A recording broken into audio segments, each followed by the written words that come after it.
Caminhando junto ao mar da Galileia, viu Jesus os irmãos Simão e André, que lançavam a rede ao mar, porque eram pescadores. Disse-lhes Jesus: vinde após mim, e eu vos farei pescadores de homens. Então eles deixaram imediatamente as redes e o seguiram.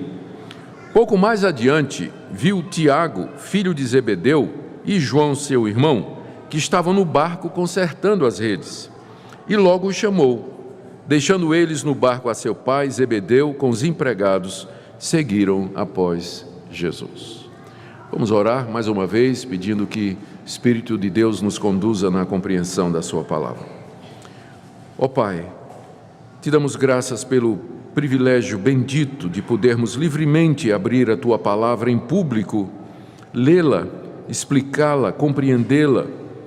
Oramos pelos nossos irmãos em outras partes do mundo, que te adoram às ocultas, te adoram em locais escondidos, onde não têm liberdade para publicamente professar a sua fé, e não poucas vezes, muitos deles têm pago com a vida a fé em Cristo Jesus. Nós pedimos teu consolo para a igreja perseguida, pedimos, ó Deus, que tu nos abençoe enquanto temos essa liberdade, que possamos usá-la para a tua glória e para a expansão do teu reino. Pedimos que nessa manhã teu Espírito Santo fale ao nosso coração através da tua poderosa palavra, que ela nos sonde, que ela nos encoraje, anime, desperte, instrua, tudo de acordo com o teu querer e a nossa necessidade. É o que pedimos em nome do nosso Salvador Jesus. Amém. Amém. Queridos, nós já vimos qual é o propósito de Marcos com esse evangelho que ele escreveu, que é demonstrar aos romanos, a quem o evangelho foi primeiramente destinado, que Jesus de Nazaré, que foi crucificado em fraqueza em Jerusalém, ele era, na verdade, o poderoso Filho de Deus. O evangelho de Marcos tem sido chamado uma apologia, uma defesa da cruz de Cristo, porque é que o Filho de Deus teria que morrer. E Marcos desenvolve esse seu propósito focando nos atos de Jesus. Não é que ele não registra as palavras de Jesus, há registros aqui, nós vamos encontrar vários, mas o foco de Marcos é na ação de Cristo, nas obras que ele fez, nos atos que ele realizou, atos estes que provam que ele era de fato o Filho de Deus.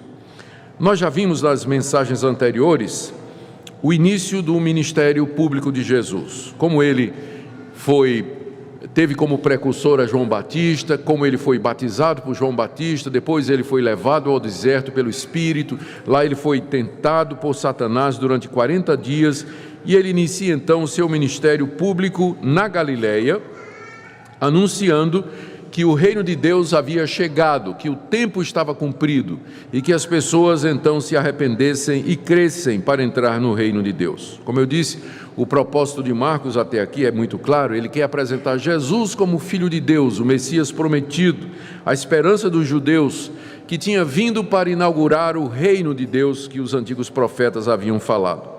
E diante desse rei todos têm que se submeter e diante dele todos têm que crer. A partir desse ponto aqui, Marcos começa a registrar diversos eventos que mostram a autoridade de Jesus. Nós vamos ver esses eventos à medida que a exposição prossegue.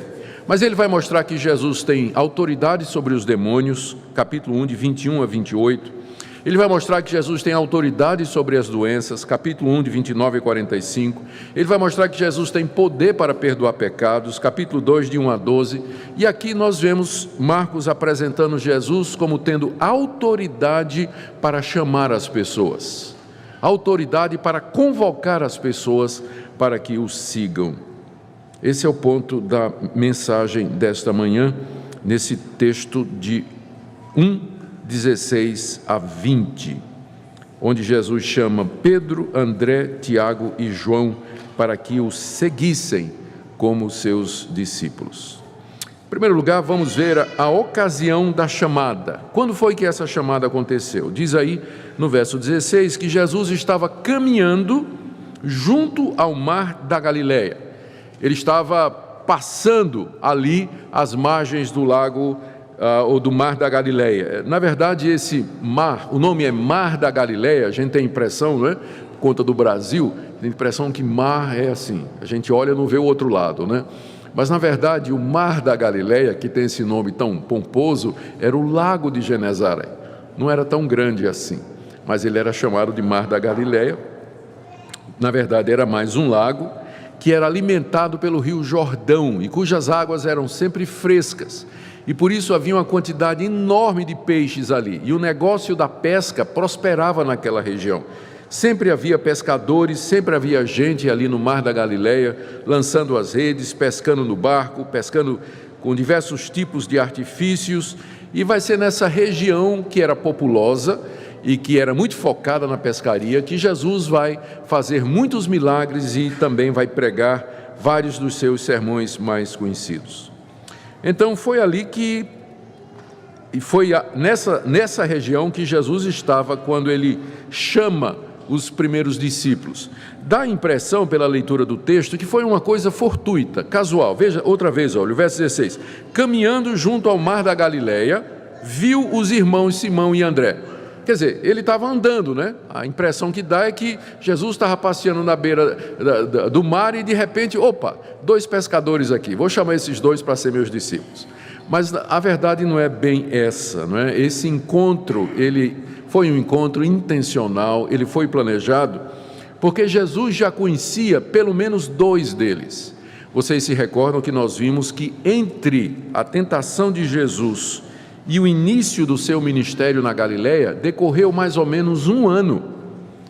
Então, durante esse ano, que não é relatado aqui em Marcos, mas é relatado no Evangelho de João, por exemplo, Jesus esteve nessa região da Galileia, ele esteve uma vez em Jerusalém, e nesse período ele conheceu Pedro e André. Isso nos é dito lá no Evangelho de João, capítulo 1, de 35 a 42.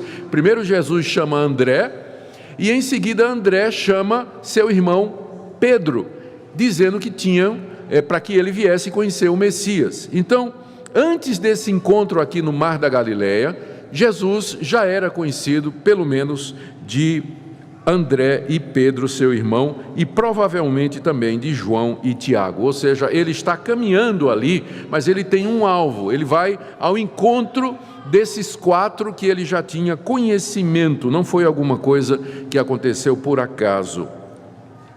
E quando Jesus então vem ao encontro deles, eles estavam ocupados com sua profissão, porque eles eram pescadores.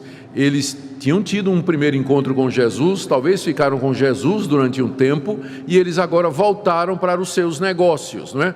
Talvez aqui e acolá eles fossem ouvir Jesus pregar, talvez aqui e acolá eles passassem um dia com Jesus, mas eles ainda estavam ocupados com o negócio da pescaria. Diz o texto aqui no verso 16, se você me acompanha, que Jesus viu Simão e André que lançavam a rede ao mar, porque eram pescadores, ou seja, na ocasião do encontro, eles estavam pescando. A palavra que é usada aqui para jogar as redes, descreve essa rede como sendo aquela rede redonda, né? Que você joga à beira do mar. Quem foi criado na beira da praia, como eu fui, eu me acostumei muito a ver isso, né? Os pescadores pescando à beira do mar, jogando uma rede, que a gente chama de tarrafa, na verdade, né? É uma rede redonda que é jogada e puxa para peixes que estão mais próximos da margem. Então Pedro e André estavam ali pescando, né? E diz no verso 19 que Tiago e João, que provavelmente eram colegas da mesma profissão, talvez parceiros do mesmo negócio, diz o verso 19 que eles estavam num barco consertando as redes. O barco provavelmente era deles, estava ancorado próximo da margem, e lá eles estavam remendando as redes, preparando as redes, quem sabe para uma próxima pescaria.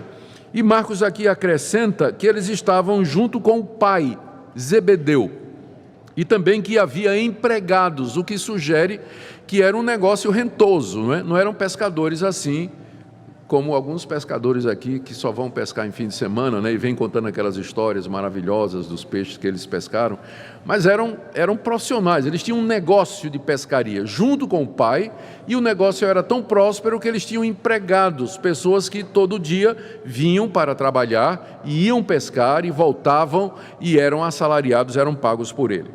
Então era essa a situação, é esse o contexto em que Jesus aparece em cena, né? No meio de um dia de negócio, um dia de semana. Eles estavam lá ocupados com o seu negócio, ganhando a vida, cuidando das suas coisas. De repente Jesus chega com um chamado. Jesus chega com um chamado. Esse chamado era composto de um convite e de uma promessa. O convite era: vinde após mim, e a promessa era: eu vos farei pescadores de homens. Vamos primeiro ver o convite. Vinde após mim. A essa altura, como nós já dissemos, esses 4 homens já conheciam Jesus. Eles eram, num certo sentido, seguidores de Jesus. Só que esse convite aqui, agora, vinde após mim, significava mais do que acreditar, ou pelo menos entender que Jesus era alguma pessoa importante, talvez o Messias, o Filho de Deus prometido.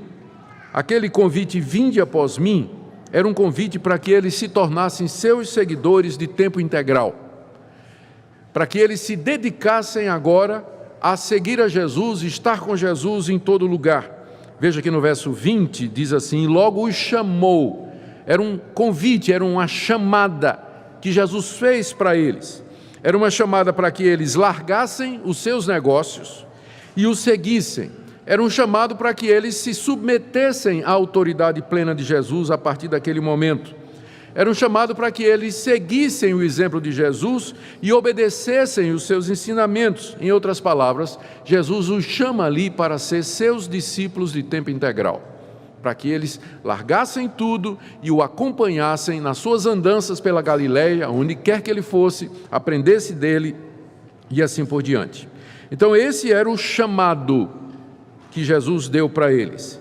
E esse chamado era seguido de uma promessa. A promessa é essa: eu vos farei pescadores de homens. De onde Jesus tirou essa expressão? É claro que a figura era fácil de imaginar, porque ele estava falando com pescadores. Era como se Jesus dissesse: isso que vocês estão fazendo agora, a partir de hoje, vocês vão fazer com homens. Vocês, em vez de ficar pescando peixes, vocês vão pescar homens. Mas no Antigo Testamento, essa expressão, ela já é bem conhecida, embora num contexto diferente.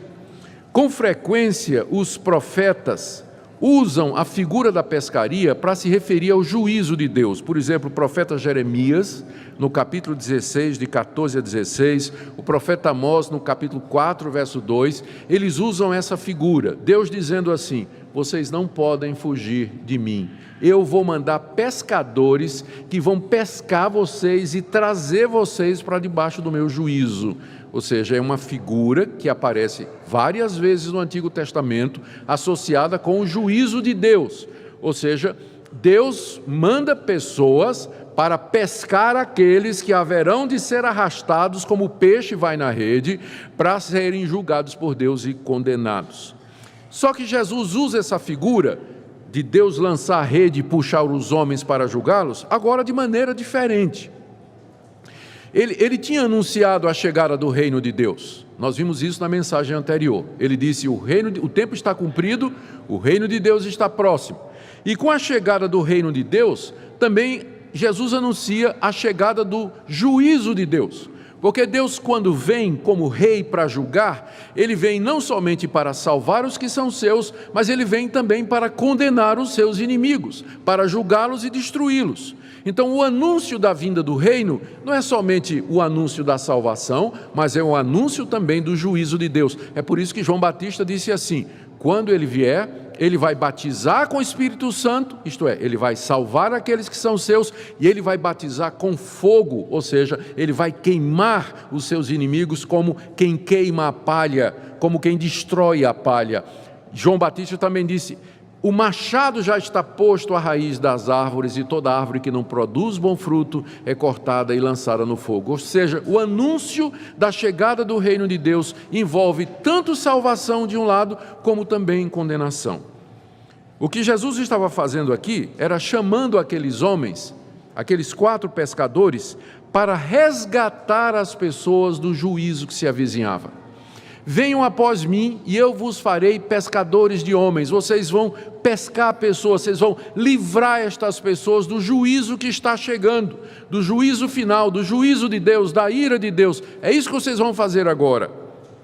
Isso seria um processo longo, porque literalmente Jesus está dizendo: eu farei com que vocês se tornem, ou seja, farei com que vocês se tornem pescadores de homens. Ou seja, não era uma coisa pronta, que a partir daquele dia eles já estavam preparados para pescar homens com a mesma habilidade e facilidade com que eles pescavam peixes. Haveria todo um processo de preparação, no final do qual eles seriam habilitados como instrumentos de Deus, agentes de Deus, a resgatar as pessoas do juízo que se avizinhava.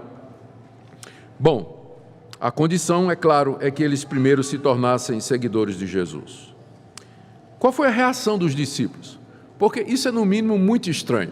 Você está no seu negócio, dia de semana, está com seu pai, está com os empregados, os seus sócios estão ali, os sócios estão pescando, você está preparando as redes, talvez eles alternassem, né? Enquanto alguns pescavam, os outros estavam preparando as redes, e depois eles se alternavam, e de repente Jesus chega e diz assim: para tudo.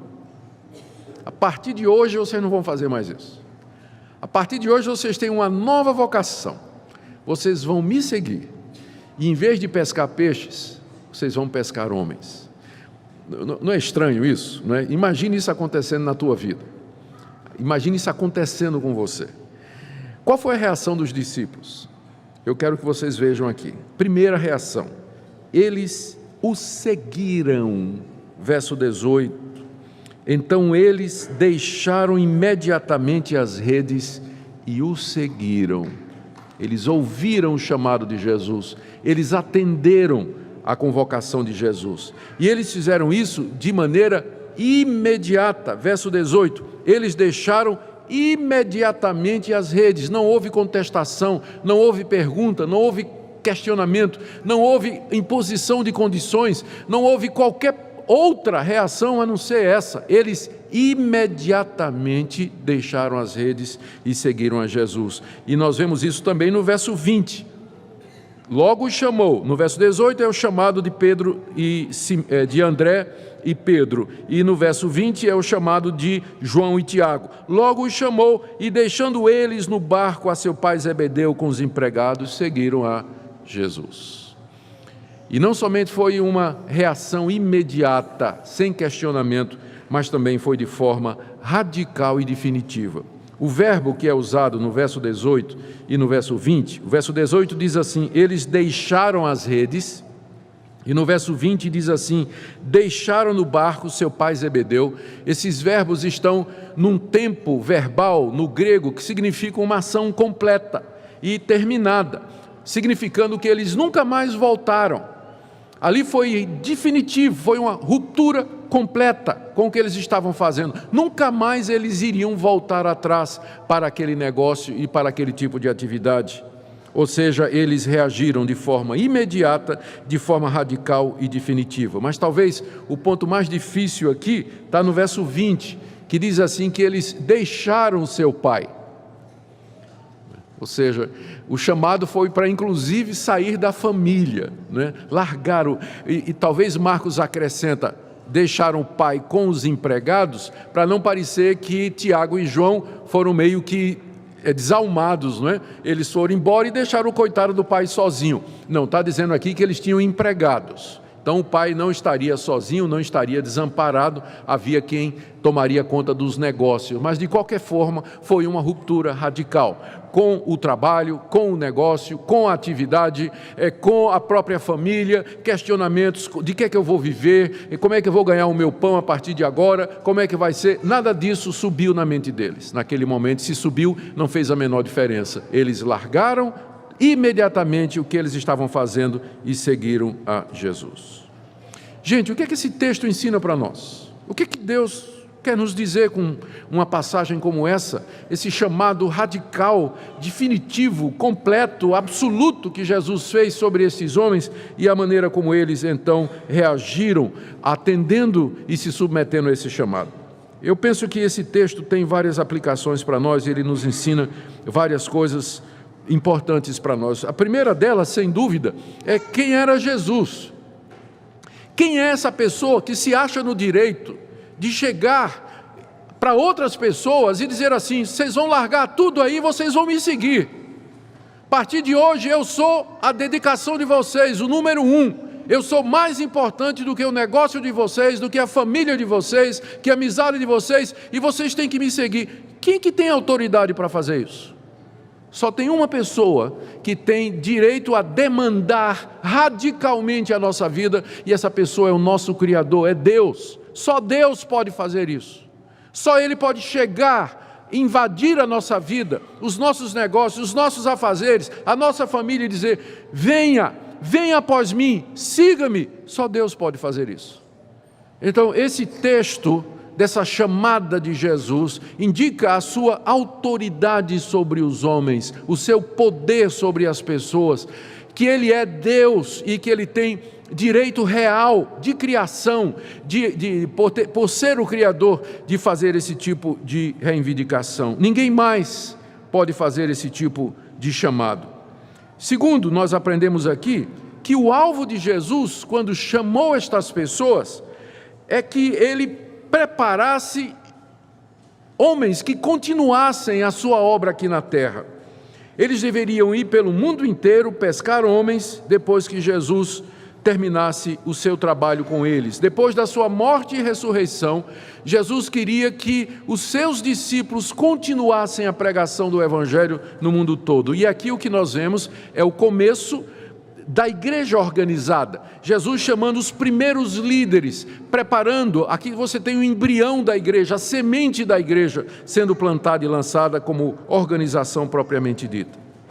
Terceira coisa que nós aprendemos aqui é que a nossa função, primeiro de todos, como ministros de Jesus, como pregadores, como discípulos de Jesus, e em particular aqueles que são chamados para a dedicação integral, a nossa função é semelhante à do pescador.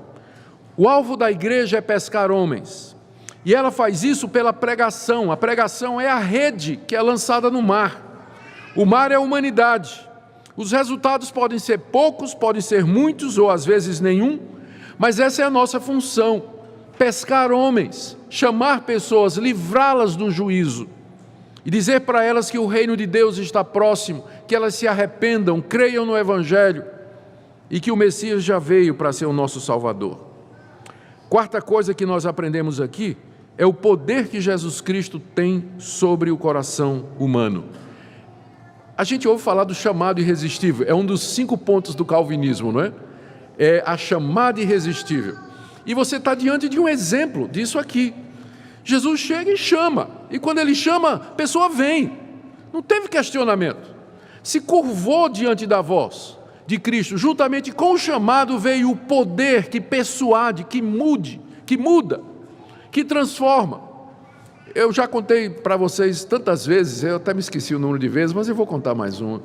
Eu fui criado na igreja, ouvi dezenas de sermões, e de gente boa, pregador bom. A minha igreja era uma igreja grande lá no Recife, chamava pregador internacional, eu participei de várias conferências, eu vi o Evangelho desde criança, fui na escola dominical, o meu pastor era um pastor evangelista, ele apelava mesmo, né, fazia convites e tudo mais, e eu cresci ouvindo aquilo ali, entrava aqui, saía aqui. Aí eu não queria nem saber, fui embora da igreja, larguei a igreja, tinha 16 anos de idade, né, quando eu ia para a igreja assim meio que na tora, né? Minha mãe especialmente, que no domingo de manhã me obrigava a ir, e eu não queria ir de jeito nenhum. Uma vez a gente estava saindo cedo para ir para a igreja, eu não queria ir de jeito nenhum, parece familiar, não queria ir de jeito nenhum para a igreja, e quando entrei no carro, mamãe perguntou: cadê a Bíblia? Eu: que Bíblia? Você vai para a igreja sem a Bíblia? Vai buscar a Bíblia. A casa já estava trancada, estava todo mundo no carro. Então ela me deu a chave de casa, eu estava com tanta raiva, abrindo lá a porta de casa, né, para para entrar e pegar a Bíblia, que eu fiquei com tanta raiva que eu dei um murro na porta de casa, que era de vidro, e a minha mão atravessou o vidro, né? Tem uma cicatriz enorme aqui, quase que eu perco esse dedo, e consegui o que eu queria. Eu não fui para a igreja naquele dia, mas fui para o hospital, para costurar o dedo, tem uma cicatriz até o dia de hoje. Então, né? Entrava aqui e saía aqui, larguei a igreja, não queria saber de nada. Eu me lembro de uma vez que trouxeram o Wurmbrand, que era um alemão que foi preso em campo de concentração, dava testemunho do evangelho agora pelo mundo todo, fizeram uma grande conferência, eu fui lá, escutei. Eu me lembro do pastor Jorge Tais, que era líder do Palavra da Vida no Nordeste, várias vezes Jorge Tais me chamou, pregou o evangelho, entrava aqui e saía por aqui. Um dia de noite, desesperado, aos 22 anos de idade, setembro de 77, querendo acabar com minha vida, não tinha sentido a minha vida. Minha mãe disse só uma palavra, quando ela viu meu desespero: vamos orar. E essas duas palavras entraram no meu coração com a força que eu nunca tinha experimentado antes. E naquela hora eu não pude fazer nada senão elevar meu coração a Deus e orar. E naquela hora eu senti, vi que Deus me atendeu. Caiu um fardo de 200 quilos das minhas costas. Ali eu encontrei o meu Salvador. Naquela noite, palavra da minha mãe: vamos orar. Veio com poder, Jesus entrou a cavalo no meu coração. Não tinha como impedir. Nós aprendemos isso. Vinde após mim. E você vem. Quando Ele chama com autoridade, chama com poder, e o pecador se humilha diante dele, se atrai pelo seu amor, pelo seu chamado, pela sua grandeza, e ele vem. Nós temos aqui um exemplo disso. E por último, nós temos aqui o que é que significa ser um cristão. Ser um cristão é isso: é alguém que se arrependeu dos seus pecados, alguém que creu no Evangelho, alguém que segue a Jesus como discípulo e, eventualmente, alguém que está pronto a renunciar a tudo que tem para seguir a Jesus. Preciso for abandonar a família, preciso for abandonar os alvos que eu tenho para a minha vida profissionais, preciso for um custo financeiro, não importa, Jesus é o número 1 da minha vida. É isso que significa ser cristão, nada menos do que isso. Por isso eu termino perguntando aqui, primeiro aos jovens que nasceram na igreja, foram criados na igreja, foram batizados aqui, que já têm uma certa idade, mas ainda não fizeram pública profissão de fé, que ainda não disseram publicamente, não assumiram publicamente, já passaram de uma certa idade, foram batizados na infância, criados na igreja, cresceram na igreja, mas ainda não tomaram a decisão de publicamente seguir a Jesus.